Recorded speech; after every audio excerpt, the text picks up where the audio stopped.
My name is Chris Todd, and I teach 3D art and sculpture at Coastal.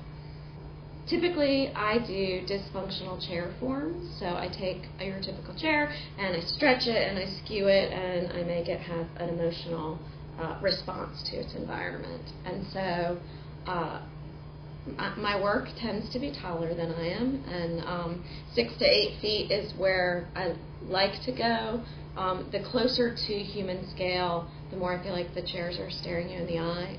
So blending functionality and then taking away the dysfunctional quality. And I call a lot of my pieces dysfunctional chairs because that plays not only with the idea of removing the functionality, but also thinking about, dysfunctional is typically a phrase used about people, and their family unit is dysfunctional, or their work situation is dysfunctional, or whatever.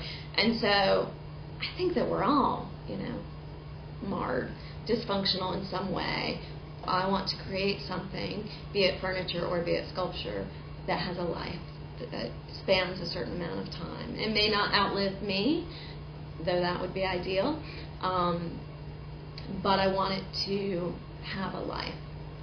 And I want that life to be one where it is appreciated, not just put in a corner and forgotten about. That was really why furniture didn't do it for me, because I thought, you put all this time and effort into this beautiful side table that gets put beside a couch and you put your Coke on it.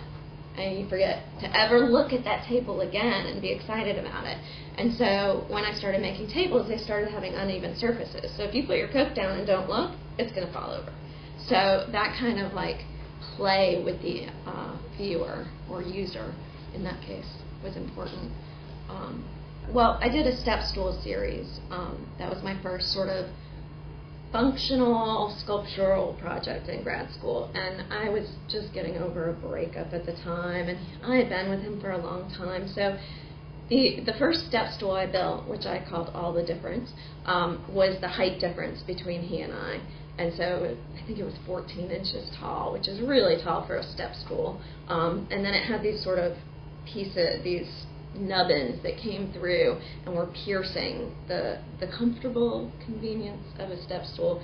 So I was putting a lot of the emotional experience of a breakup into this stool, where you feel pierced and you feel unstable.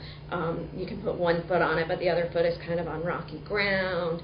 It's functional, absolutely, and aesthetically pleasing, but it also has the emotional drive of a breakup for me.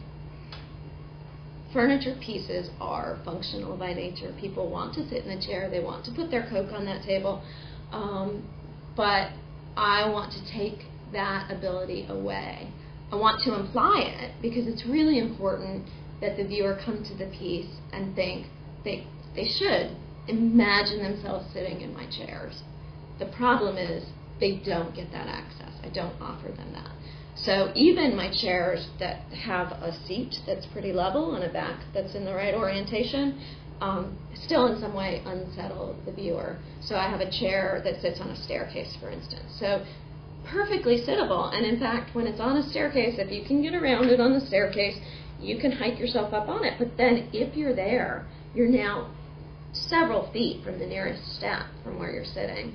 And so even the ones that are functional place the viewer in a place that's uncomfortable, a situation where they're not in charge anymore. The really cool thing about chairs is that they have legs, they have arms, they have backs, they have seats. They're very similar to human beings. But they have imbued in them this functionality that you expect. My pieces all right now live individually. They're sort of separate objects. Sometimes they're 2 or 3 pack, but they live by themselves.